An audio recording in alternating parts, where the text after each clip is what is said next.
Hello and welcome to the Blakes Brothers once again. I'm R.C. Blakes Jr.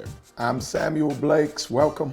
Well, man, we have been really enjoying doing this and getting all of the feedback, people connecting with us, not just our personal stuff, but our joint page, the Blakes Brothers, on Instagram, Facebook, Twitter.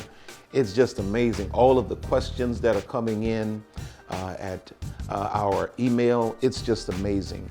I think you have a new question for us today. I do have a new question. I just found out that my friend's boyfriend is cheating on her. I didn't see him cheat firsthand. Someone told me about it, and I trust the person who told me. The question is, should I tell my friend? This is from Ashley in ATL. Wow, that's a pretty tight predicament to be in, because it is at this point it's hearsay. Certainly. You know what I mean? I would ask Ashley, what does this guy's character suggest to her? Right. Because friends have intuition. What does his character suggest to you? And secondly, I think since it is hearsay and since she didn't see it with her own eyes, I would suggest that Ashley would confront him, and not even confront him as much as tell him what she's heard, and also, don't put on the table that she's not going to tell a friend, because as I ponder this, if you heard something about Lisa, yeah, you know what I mean, but you didn't see it, and then later it turned out to be true, and you didn't tell me. I'm gonna go tell it on the mountain. As close as we are, over the hills, as and brothers, everywhere. that could really impact our relationship. Certainly. So she has to tell her friend, but I think I would give him the benefit of telling him first. Yeah. Well, again, it is hearsay. It is nothing that has been substantiated by you. So, I mean, you owe your friend at least a conversation about it, but you don't need to jump to conclusions, and you don't need to be accusatory and all of the above.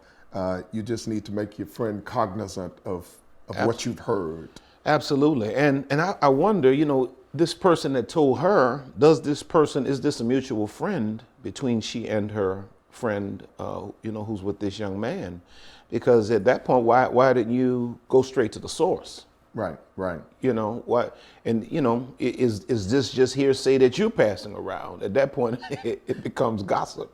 And then there have been occasions that people have lied on me, or people have all the time misconstrued what was transpiring. You can be in a meeting with a person of the opposite sex all of the time, and all of a sudden someone concludes that this is cheating or dating or something of the sort. So we have to be very, very cautious and very conscious as we move forward.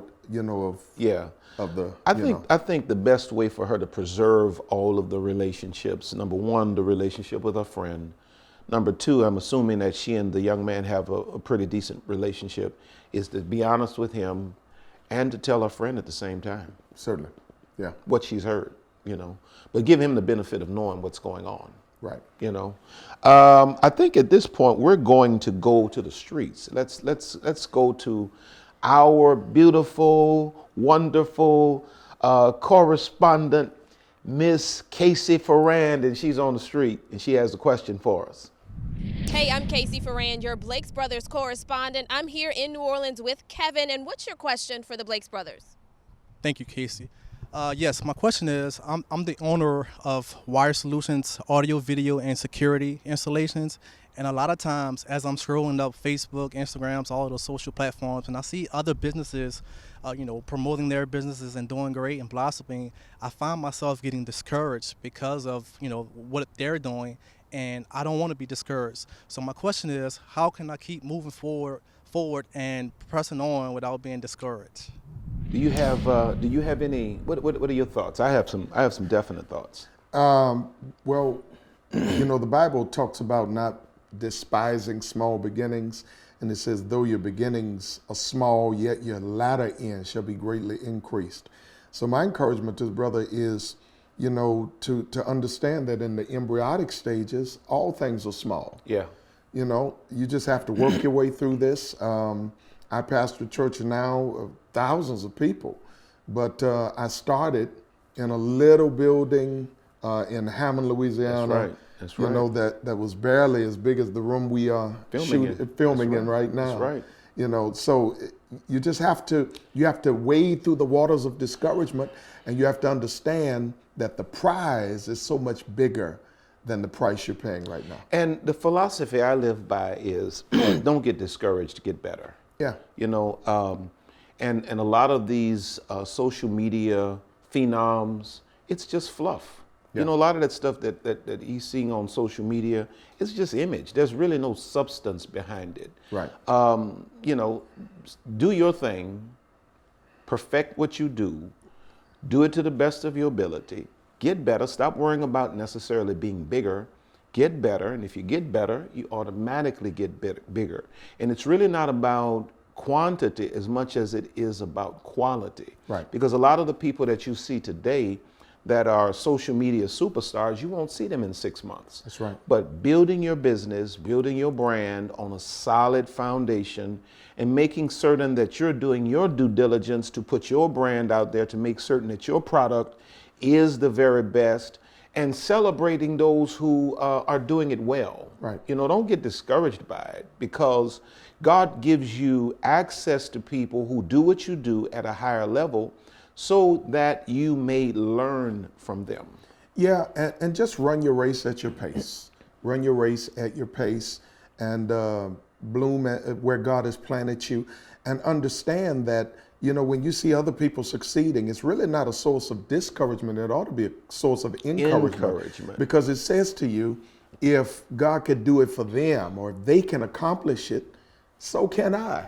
Another thing to consider is that you don't know, you're looking at where they are now, but you don't know what place they are in terms of what they're doing.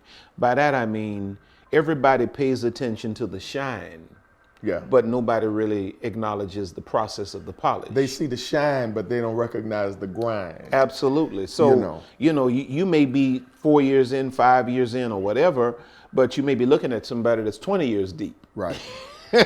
And so, you comparisons are not good. Right. We shouldn't compare. We really shouldn't compete. And if we don't do those things, we won't complain. We'll just get better. Well, when you compare, you begin to compete, and you begin to complain, and ultimately you conform. And when you conform, you lose the original that God has designed you to be. Absolutely. So stick with the process, brother. I can see you have your mind right. Praise the Lord. Let's see. I think this third question is, it's actually directed at me anyway. Bishop RC, I'm always seeing you on YouTube talking about soul ties in relationships. I think I have a soul tie to my ex-boyfriend because I still want to be with him even though he's moved on. I saw him with another girl on Instagram the week after we broke up, or he broke up with me. I need to get over him. How do I break this soul tie? Well, now, just for some clarity, we use this terminology, soul tie. And soul is a synonym for the mind, the will, the emotions. And there are relationships that break up that there is still a mental connection to the person, even after the other person is long gone, out of your life, out of your space. But you're still drawn to that person, right. And that's what she's referencing here. Is it he or she? She. I think it's She's talking about a boyfriend. Yeah, thank God. That's what she's referencing here. So I would say, soul ties. When your mind is caught up, there was a song when we were kids. Yeah. Your body's here with me, but your mind is on the other side of town.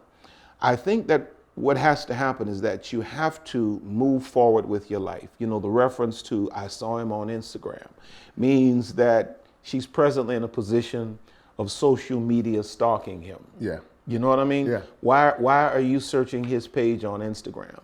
Why are you still connected to him on? And she has obviously seen on Instagram that he has moved on.